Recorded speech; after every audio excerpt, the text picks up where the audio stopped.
So we are back with one more thing, one more article. यहाँ पे आप देख सकते हो, ये है अब स्टॉक्स का यहाँ पे एक आर्टिकल जो कि हम यहाँ पे पढ़ने वाले हैं। यहाँ पे सिंपल सी बात है, जो एक निफ्टी 50 का एक स्ट्रॉन्ग स्टॉक है, ठीक है, जो कि बीएनएफ में भी आपको देखने को मिलता है। उसने यहाँ पे रिकॉर्ड हाई लगा दिया है, ये आप यहाँ पे देख सकते हो। उसी के साथ इसका मार्केट कैप भी आप देख सकते हो कि कितना बड़ा है। 15.46 लाख करोड़ का इसका मार्केट कैप हो चुका है। निफ्टी 50 की top company one of the HDFC bank, ऐसा चाहे तो आप यहाँ पे कह सकते हो, which is also part of bank Nifty. And यहाँ पे दो रीजंस जो इसके पीछे के यहाँ पे आज के बुलिशनेस के पीछे हैं, वो हम यहाँ पे देखने वाले हैं। HDFC बैंक का अभी का यहाँ पे प्राइस चल रहा है 2021 के आसपास 2% का आपको यहाँ पे तेजी देखने को मिल रहा है। इसके अलावा अगर हम यहाँ पे एक्स्ट्रा चीज़ें देखें तो आप ये भी समझ सकते हो कि ये बैंक निफ्टी को भी खींच के ऊपर लेके जा रहा है, ठीक है। तो उससे रिलेटेड भी हम यहाँ पे HDFC मतलब बैंक सिर्फ BNF रिलेटेड अगर एक सेपरेट वीडियो बना सकते हैं, क्योंकि उसके अंदर बाकी बैंक्स को भी कवर करेंगे। तो इस वाले में सिर्फ हम HDFC बैंक को चेक कर लेता है, ठीक है। तो witnessing strong buying interest ever since, okay, इसके पीछे का एक रीजन तो मतलब यहाँ पे इजीली पहचान सकते हैं, क्योंकि IPO चल रहा है, ठीक है। HDFC बैंक के द्वारा बैक्ड एक IPO है यहाँ पे, जिसका नाम है HDB फाइनेंशियल्स IPO। तो ये अभी चल रहा है, ये अभी ओपन है। And HDFC bank which owns majority stake in the non banking finance company will raise 10,000 crore by reducing stake in HDB financial services, ठीक है। तो HDB फाइनेंशियल सर्विसेज में यहाँ पे टोटल स्टेक ये मतलब टोटल तो नहीं कर रहे हैं, लेकिन जितना भी स्टेक ये लोग रिड्यूस कर रहे हैं उससे इन्हें यहाँ पे 10,000 करोड़ मिलने वाले हैं। एंड 2,500 करोड़ का फ्रेश इशू है, ठीक है। 10,000 करोड़ इन ये किसे HDFC बैंक को मिलेंगे, यानी कि ये OFS है, ऑफर फॉर सेल रहेगा, ठीक है। 2.20% का तेजी था, अभी तो ये जस्ट 2% रह गया, आप यहाँ पे देख सकते हो। एनीवेज, ये HDFC बैंक का एक यहाँ पे इमेज है रोज ओके। थोड़ी देर पहले ये यहाँ पे 1.88% इंक्रीज हुआ था रिकॉर्ड हाई के आसपास 2017 के आसपास। एंड अभी भी रिकॉर्ड हाई के पास ही देखने को मिल रहा है, थोड़ा इंक्रीज हुआ है, ऐसा चाहे तो कह सकते हो। Largest private lender HDFC bank rose 1.88% या फिर 2% भी अभी कह सकते हैं। Deals to hit record high of 2017, उससे ज़्यादा इंक्रीज हुआ है 2021 के आसपास अभी ये चल रहा है। On the national stock exchange Thursday, yes, आज का यहाँ पे डेट है June 26। HDFC bank top mover है, 30 शेयर सेंसेक्स में भी आपको ये देखने को मिल रहा है। 226 पॉइंट्स यहाँ पे सेंसेक्स में ऐड हुए हैं ना, towards 950 points gain in the Sensex, ठीक है। तो यहाँ पे मतलब सेंसेक्स में 950 पॉइंट्स का आज गेन हुआ है, उसमें से 226 पॉइंट तो अकेले यहाँ पे इसने दिए हैं, HDFC बैंक ने दिए हैं, ऐसा यहाँ पे इनका कहना है, ठीक है। डेटा फ्रॉम BSE शोड, तो BSE ने यहाँ पे ये डेटा शो किया है।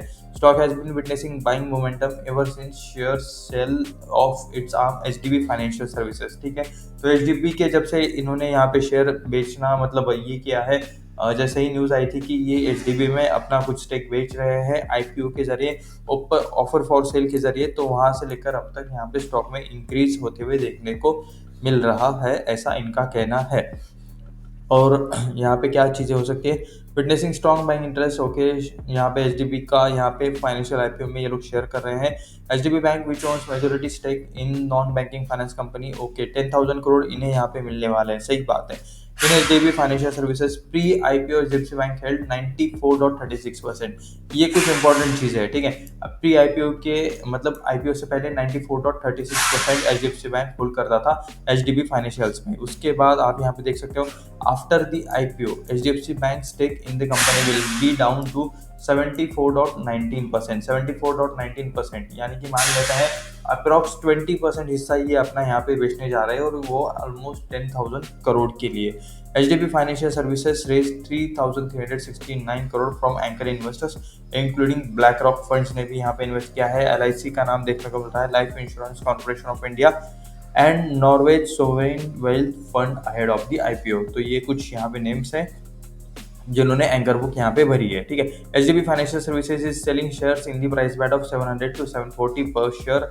By the way, unlisted market वालों ने काफ़ी मार खाई है, लेकिन यहाँ पे जिन्होंने मतलब काफ़ी सारे ऐसे लोग हैं जिन्होंने ये शेयर अनलिस्टेड मार्केट में 1200, 1300, 1500 पे खरीद के रखा है। एंड अभी यहाँ पे ये जब 740 के प्राइस पर अभी चल रहा है, ये होगा शायद 800 के आसपास लिस्ट, या फिर कुछ भी हो सकता है, ठीक है? कितने भी प्राइस के पास ये लिस्ट हो सकता है, पॉजिटिवली होने के चांसेस ज़्यादा है, लेकिन कितना होगा किसी को पता नहीं है, ना कोई फिक्स बता सकता है, ठीक है? At the upper end of the price band company valued nearly 61,400 crore, ठीक है? HDB financial services subscribe 82 times with 1 day left for bidding. 82 times नहीं है, 82% यहाँ पे ये सब्सक्राइब हुआ है एंड अभी एक और दिन बाकी है इसके सब्सक्रिप्शन के लिए, बिडिंग के लिए।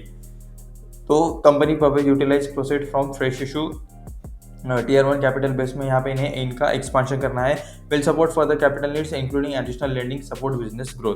तो HDFC bank in last quarter financial 24 okay 6.7% year on year यहाँ पे इन्होंने जंप दिखाया है नेट प्रॉफिट में 17,606 करोड़ का जो था अभी रिसेंट ईयर में, वो पहले था 16,511 करोड़। 16,511 करोड़ का इंक्रीज होके हो चुका है 17,616 करोड़। तो यहाँ पे 6.7% का इंक्रीज है and sequentially the bank net profit increase by 5.3%, ठीक है?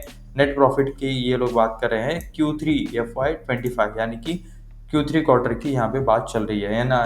नेट इंटरेस्ट इनकम, बैंक का ज़्यादातर हिस्सा इंटरेस्ट से आता है, इंटरेस्ट इनकम रहता है 32,066 करोड़ एंड ये यहाँ पे ईयरली बढ़ा है 10.3% से 29,080 करोड़ ये पहले था, ठीक है? दिसंबर क्वार्टर के डिविडेंड 22 रुपीज़ पर शेयर का यहाँ पे फॉर द फेस वैल्यू 1 ये आपको देखने को मिल रहा है। Financial year 2024-25 record date dividend is Friday June 17। तो जून 17 आपको यहाँ जून 27 आपको यहाँ पे रिकॉर्ड डेट भी देखने को मिल रही है if anyone want to grab this opportunity, ठीक है? 2:46 PM शो के 1.8 यहाँ पे देखो कितना यहाँ पे स्टॉक इंक्रीज हुआ। तो एचडीएफसी बैंक का आप ये यहाँ पे सारी चीज़ें देख सकते हो कि मतलब इसके पीछे का रैली होने का रीज़न क्या है। तो ये थे यहाँ पे कुछ रीजंस। बाकी एचडीएफसी बैंक रिलेटेड चीज़ें तो आपको पता ही होगी। एक मतलब बैंकिंग सेक्टर में नंबर 1 बैंक है हमारे प्राइवेट सेक्टर में।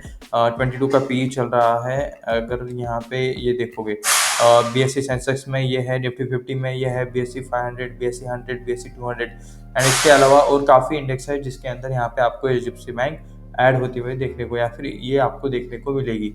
उसके बाद यहाँ पे पी 21.97 है सारे बैंक्स के अंदर। यहाँ पे पी 24, 25, 13 एक्सिस बैंक और आईडीबीआई बैंक का पी बाय द वे छोटा है। कोटक, आईसीआईसीआई और यहाँ पे एचडीएफसी ये एक रेंज के आसपास है, ऐसा कह सकते हो। नेट प्रॉफिट 19,284 करोड़ का देखने को मिला है। पहले ये 14,000 ओके नहीं, ये तो आईसीआईसीआई बैंक का है 14,353 करोड़। तो सबसे ज़्यादा आपको इन्हीं का प्रॉफिट देखने को मिल रहा है 19,284 करोड़ का देखने को मिल रहा है। तो यहाँ पे बोरोइंग्स तो होगी क्योंकि उससे रिलेटेड ही कंपनी है। शेयर होल्डिंग पैटर्न थोड़ा सा हम यहाँ पे देख लेते हैं। प्रमोटर्स के बाद कुछ नहीं है। एफआईएस 48% होल्ड करता है अप्रोक्सीमेटली, डीआईएस 35% होल्ड करता है एंड पब्लिक यहाँ पे 15.84% होल्ड करता है। वेल मैनेजमेंट वाली कंपनी है। मैनेजमेंट यहाँ पे इस कंपनी को चलाता है, नो ओनर्स, इस टाइप वाली आपको कंपनी देखने को मिल रही है। तो एक बार प्रॉपर्ली डिस्क्लेमर दे देता हूँ, कुछ भी बाय सेल का रिकमेंडेशन नहीं है। ये वीडियो सिर्फ रिसर्च है, एजुकेशन पर्पज के लिए है। जो भी करना है खुद से करे, खुद से अपना दिमाग लगाए, खुद से एनालिसिस करे, उसके बाद ही आप स्टॉक मार्केट में लॉन्ग टर्म के लिए टिक पाओगे। अदरवाइज आप दूसरे का सुनकर अगर कुछ भी करते हो तो कोई फ़ायदा नहीं है। आप कुछ दिन में इमोशनल होकर या तो जल्दी सेल कर दो या फिर हाई प्राइस पे बाय करोगे। ऐसे कुछ भी गलतियां आप चाहे तो कर लोगे, ठीक है? इसीलिए ठीक से प्रॉपर स्टडी करना, उसके बाद ही जो करना है वो खुद के रिस्पॉन्सिबिलिटी पर करना। तो मिलते हैं नेक्स्ट वीडियो में। धन्यवाद।